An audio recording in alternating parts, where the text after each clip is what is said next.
Hello' everyone, প্ৰণালী সৰু পাকঘৰলৈ আজি বনাবলৈ লৈছোঁ বুটৰ দালিৰ বৰাৰ চব্জি। এয়া চাওক, মই বুটৰ দালিখিনি কালি ৰাতিয়ে পানীত তিয়াই থৈছিলোঁ আৰু বুটৰ দালিৰ বৰাৰ চব্জি বনাবৰ কাৰণে মই ইয়াতে লৈ লৈছোঁ 2টা আলু, 4টা শুকান জলকীয়া, 3টা পিঁয়াজ, এটা নহৰু বাকলি গুচাই লৈছোঁ, আদা আৰু 3টা লৈছোঁ কেঁচা আৰু পকা জলকীয়া। তো আহক ফ্ৰেণ্ডছ, মই আজি কেনেকৈ বুটৰ দালিৰ বৰাৰ চব্জি বনাওঁ ৰেচিপিটো আপোনালোকৰ লগত শ্বেয়াৰ কৰোঁ। আৰু প্ৰথমতে মই বুটৰ দালিখিনি মিক্সিত পেষ্ট কৰি ল'ম।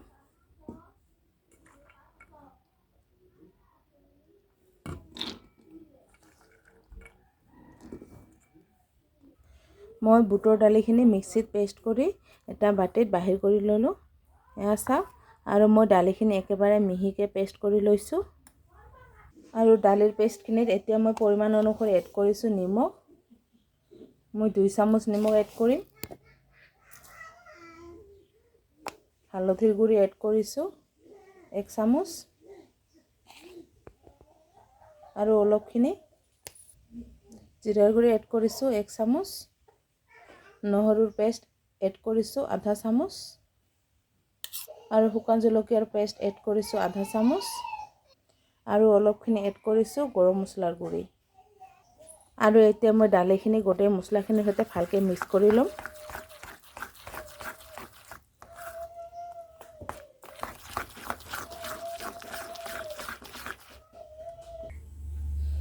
আৰু এতিয়া মই কেৰাহী গৰম দি দিলোঁ আৰু মোৰ কেৰাহী গৰম হৈ গৈছে। মই এতিয়া এড কৰিছোঁ ৰিফাইন অইল।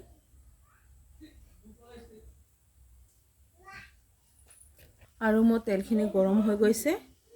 এতিয়া মই বুটৰ দালিৰ পেষ্টখিনি চামুচেৰে সৰু সৰুকৈ এড কৰিছোঁ তেলত।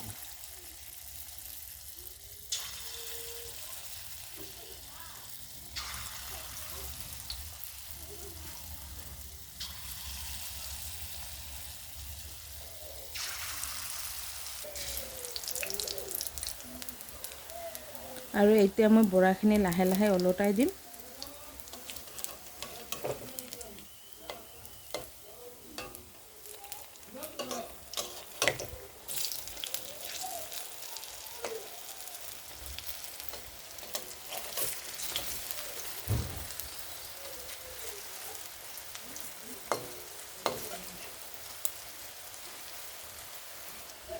আৰু মই বৰাখিনি যিহেতু চব্জি বনাম, সেইকাৰণে মই বৰাখিনি বেছি মচমচীয়াকৈ ভাজি লোৱা নাই। আৰু মোৰ বৰাখিনি হৈ গৈছে, মই এতিয়া নমাই লৈছোঁ।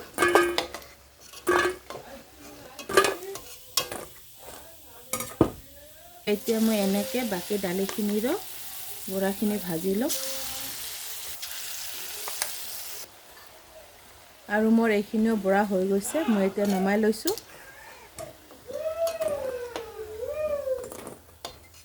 আৰু মোৰ বৰাখিনি ভজা হৈ গৈছে। এতিয়া বৰা ভজা তেলখিনিতে মই আলু 2টা এনেকৈ টুকুৰা টুকুৰকৈ কাটি লৈছোঁ। আৰু এতিয়া মই আলুখিনি অলপ ফ্ৰাই কৰি ল'ম। মই আলুখিনিত অলপ নিমখ এড কৰিছোঁ।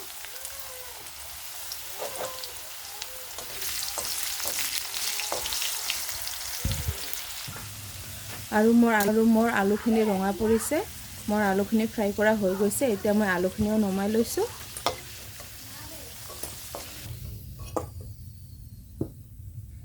আৰু এতিয়া মই আলুখিনি ফ্ৰাই কৰি লোৱা তেলখিনিতে এটা শুকান জলকীয়া পূৰণ দি দিলোঁ। আধা চামুচ গোটা জিৰা পূৰণ দি দিলোঁ। মই জিৰা আৰু শুকান জলকীয়াটো ক'লা পৰাকৈ অলপ ভাজি ল'ম। এটা পিঁয়াজ সৰু সৰুকৈ কাটি পূৰণ দি দিলোঁ। আৰু 3 টুকুৰ দি দিলোঁ তেজপাত।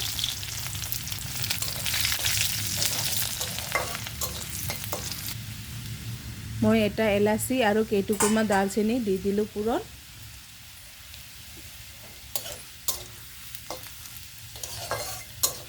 আৰু ইয়াতে মই শিলনোড়াত বাটি লৈছোঁ আদা, নহৰু, জিৰা, শুকান জলকীয়া আৰু পিঁয়াজ।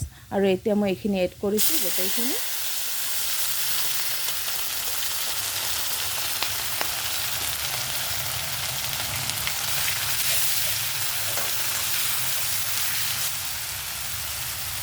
পৰিমাণ অনুসৰি এড কৰিছোঁ নিমখ 1 চামুচ আৰু অলপখিনি নিমখ এড কৰিছোঁ। হালধিৰ গুড়ি এড কৰিছোঁ 1 চামুচ আৰু অলপখিনি আৰু এতিয়া নিমখ হালধিৰ সৈতে মই মছলাখিনি অলপ টাইম ফ্ৰাই কৰি লৈছোঁ।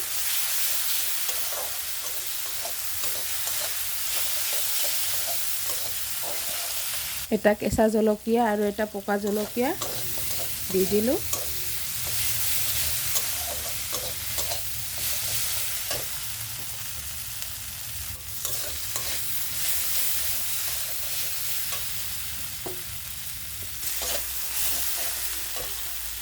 আৰু এতিয়া মছলাৰ প্লেটখিনি ধুই মই অলপ পানী এড কৰিলোঁ।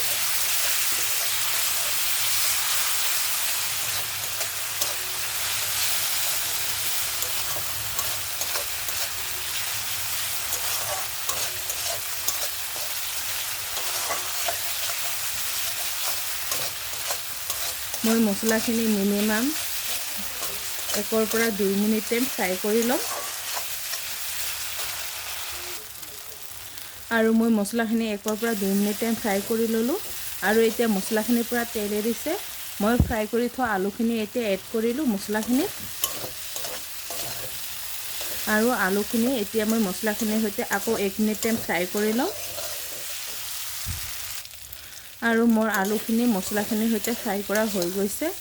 মোৰ চব্জিখিনিৰ পৰা তেল এৰিছে। এতিয়া মই এড কৰিছোঁ পানী।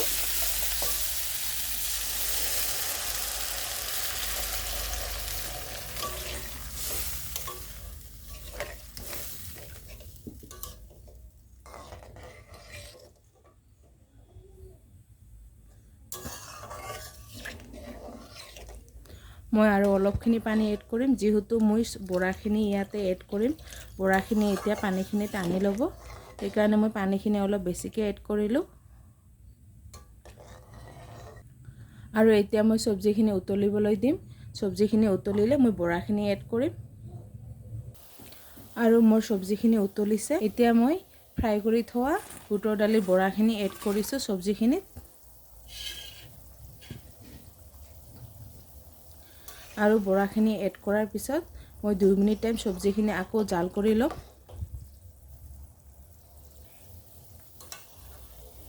আৰু বৰাখিনি এড কৰাৰ পিছত মই চব্জিখিনি 2 মিনিট টাইম জাল কৰি ল'লোঁ। আৰু মোৰ চব্জিখিনি প্ৰায় হৈয়ে আহিছে। এতিয়া মই এড কৰিম গৰম মছলাৰ গুড়ি।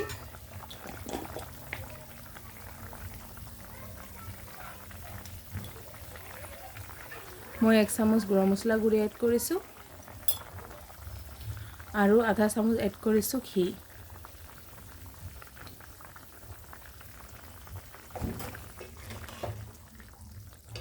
আৰু ঘি আৰু গৰম মছলাখিনি এড কৰাৰ পিছত মোৰ চব্জিখিনি হৈ গৈছে। মই এতিয়া গেছটো বন্ধ কৰি দিছোঁ।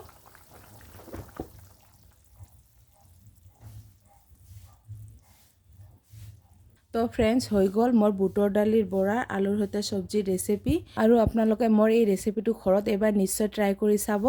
আৰু আজি মোৰ ভিডিঅ'টো ভাল লাগিলে লাইক কমেণ্ট শ্বেয়াৰ কৰিব। আৰু পিছলৈ মোৰ ভিডিঅ' চাবৰ কাৰণে মোৰ চেনেলটো ছাবস্ক্ৰাইব কৰিব।